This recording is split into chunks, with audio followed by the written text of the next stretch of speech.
The workers at the construction site, having ensured that all members of the squad had successfully entered the dungeon, stood by. As the hunters were being escorted out, the workers put up fences. The cafeteria worker wished he had been able to give hunter Sung Jin-Woo a cup of coffee.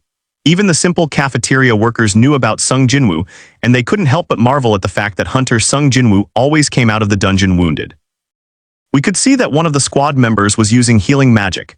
It turned out that it was hunter Joo-hee. Almost immediately after entering the dungeon, hunter Jin-Woo gets wounded and healer Joo-hee has to treat him. Hunter Song destroyed monsters with his fire spell, reducing them to ashes. Hunter Kim kept up with him, chopping up any monsters that got in his way. As for the rest of the hunters, they did quite well, calmly destroying the monsters they encountered. The raid was nearing its conclusion. But hunter Sung Jin-Woo noticed that something was bothering healer Joo-hee. After dealing with all the monsters, everyone gathered together. Joo-hee was still showing his curiosity. However, Joo-hee couldn't understand why, after being injured so much, Jin-Woo still continued to walk in the dungeon. To this, Jin-Woo replied, not revealing his sick mother, saying, "Unless you want to be pitied." Instead, he said that it was just fun to go to the dungeons. His words made Joo-hee very angry because every time he got hurt, she had to treat him. In turn, Joo-hee pointed out that he should make sure this fun didn't become his undoing. Since everyone had dealt with the monsters, they gathered together in a circle. A crystal fell from each mob upon death.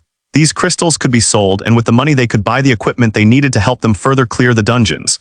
But because Jin-Woo was very weak, he could only get one E-rank crystal. Unlike the E-rank crystals, which were worth only pennies, the C-rank crystals were worth thousands. It seemed that the raid was already over when suddenly one of the raid participants discovered another passage in the dungeon. They found themselves standing before a dark and deep cavern leading into the void. The group leader, Mr. Song, realized that this was most likely a double-layer dungeon and that the dungeon boss was still alive. With his unique fire magic, Mr. Song created a fireball. Afterward, he launched it into the depths of the cave. Flying into the depths of the cave, the fireball illuminated a small part of it, and so Mr. Song's attack radius reached its limit and flames erupted in the depths of the cave. A theory suddenly popped into Mr. Song's head. He reminded everyone that if they didn't kill the boss, the dungeon wouldn't close, so if the gate was still open, the boss must still be alive. Mr. Song said that the rules stated they must inform the Hunters Association and wait for further instructions. Everyone was confused, no one understood what Mr. Song was trying to say. But if other hunters reached the boss faster, the reward for the entire raid would be reduced. The squad leader suggested that they all go together and kill the boss. However, among the men in the squad, there were some who were wary, so they decided whether to go or not by voting. Since there were only 17 people participating in this raid, they needed to make a decision carefully. Some wanted to continue raiding and make more money, so they voted in favor, while others felt threatened by the continuation of the raid and feared for their lives, so they voted against it.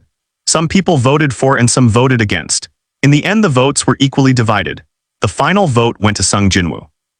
He had only earned one E-rank crystal in this raid, and he needed money to keep his mother healthy, to protect her, and to keep his family safe. He voted to go after the boss.